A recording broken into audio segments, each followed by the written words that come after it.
Musta? Kung gusto nyong matutunan kung paano magtanim ng ampalaya na siguradong aanihin, nasa tamang lugar kayo. Sa gabay na to, sasamahan ko kayo step by step mula sa paghahanda ng lupa hanggang sa mismong pag-ani. Kaya, tara na, simulan na natin to. Ayan, ito yung 5 pinaka-importanting yugto na pag-uusapan natin: paghanda ng taniman, pagpupunla, tamang pagpapataba, pagkontrol sa peste, at syempre, paano makakuha ng mataas na ani. Lahat yan konektado sa isa't isa para sa pinakamagandang resulta. Okay, umpisahan na natin sa unang-una at pinaka-critical na parte, ang paghahanda ng taniman. Tandaan nyo, ito ang pundasyon. Kung sablay ang simula, mahihirapan tayo sa dulo. Kaya dito pa lang, dapat pulido na. Unang-una, yung sukat. Kailangan yung plat o yung kama ng taniman natin, 1 metro ang lapad at mga 30 sentimetro ang taas. Tapos, yung nakikita nyong daanan sa gitna, napaka-importante niyan. Kailangan may 2 metro yan para komportable tayong makagalaw sa pag-aalaga at lalo na sa pag-aani. Ngayon, isipin nyo to. Kapag sinunod natin yung tamang paghahanda at sukat, sa 1 ektarya pa lang pwede tayong magtanim ng hanggang 8,800 kaang puno ng ampalaya. Ganyan kalaki ang potensyal na ani na pwede nating makuha. Bago pa man natin nilipat yung mga punla, kailangan busog na yung lupa. So ang gagawin natin, maghahalo tayo ng 40 gramo ng 15-15-15 fertilizer at 3 kilong organic manure o dumi ng hayop. Yan, ihahalo nating mabuti sa lupa para sa bawat 2 metro ng plat. Kumbaga, ito yung paunang handa para sa mga batang halaman pagdating nila. Okay, so handa na ang lupa. Ang susunod naman, syempre yung mga buto natin. Dito sa section na to, tututukan natin kung paano sila aalagaan mula sa pagiging buto hanggang sa maging malusog at matibay na punla.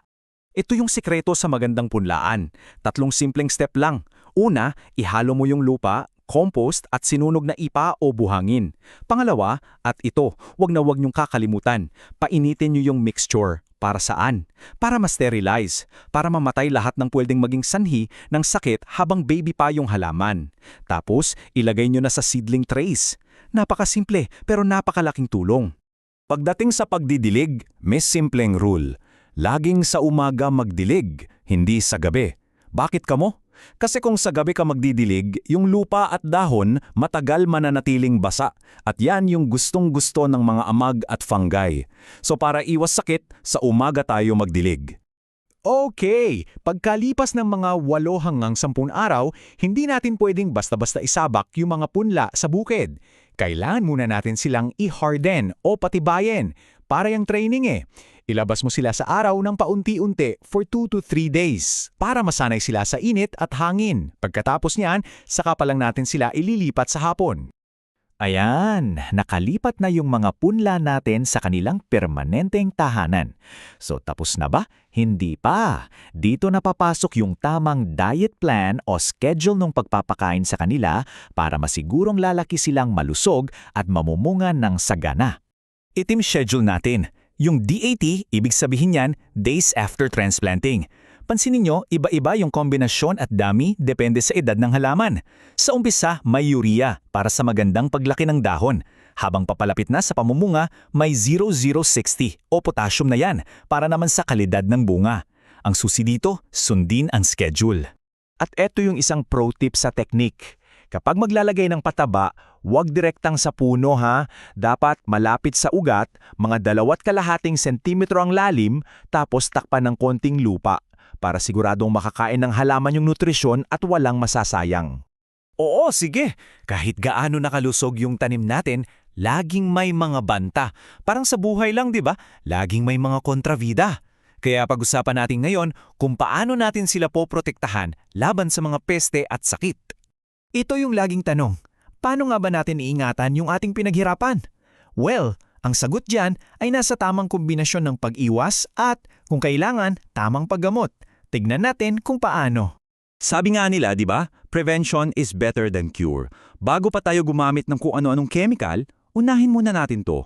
Tanggalin agad yung mga damo at halaman na may sakit. I-practice yung crop rotation para hindi manatili yung mga peste. At syempre, siguraduhing mahangin sa taniman. Ito yung first line of defense natin at madalas sapat na to. Pero Kung talagang umatake na yung mga insekto, kailangan alam natin kung anong ipanlalaban. Hindi pwedeng hula-hula. Halimbawa, kung problema mo ay aphids at fruit fly, thiamethoxam ang para dyan. Kung uod naman o caterpillar, spinosad. Ang punto, alamin ang kalaban para tama ang armas na gagamitin. Ganon din pagdating sa sakit, may gamot na preventive o pang-iwas, parang bakuna. At meron ding curative o panggamot kapag may sakit na. Tingnan nyo yung Mancozeb, pwede siyang pang-iwas at panggamot sa powdery mildew. Importante na alam natin kung anong kailangan ng halaman natin. At sa wakas, eto na, yung pinaka-exciting at pinakamasarap na parte ng lahat, ang anihan. Pero teka muna, may ilang huling tips pa tayo para masiguradong sulit na sulit ang lahat ng pagod at hirap. Ito mga ka-farmers, isa sa pinakamahalagang aral, ulitin ko. Yung crop rotation, hindi lang yan para iwas peste. Nakakatulong din yan na ibalik yung sustansya sa lupa. So parang 2-in-1 yan, di ba? Napakagandang practice. At heto na ang huling sikreto. Kapag mag-aani, gawin ito sa umaga at tuwing 2 hanggang 3 araw. Bakit sa umaga? Kasi mas sariwa at mas matigas pa yung bunga. Mas tatagal yan. At bakit every 2 to 3 days? Para mas ganahan pa yung halaman na maglabas ng mga bagong bunga. Ayan, kompleto na. Mula sa paghahanda ng lupa hanggang sa pag-ani. Ngayon, gusto kong tanungin kayo, sa lahat ng napag-usapan natin, ano yung isang aral o prinsipyo na talagang tumatak sa inyo at siguradong gagamitin nyo sa susunod nyong pananim? Ano man yan, basta't isa puso nyo, tiyak na magtatagumpay kayo. Happy farming!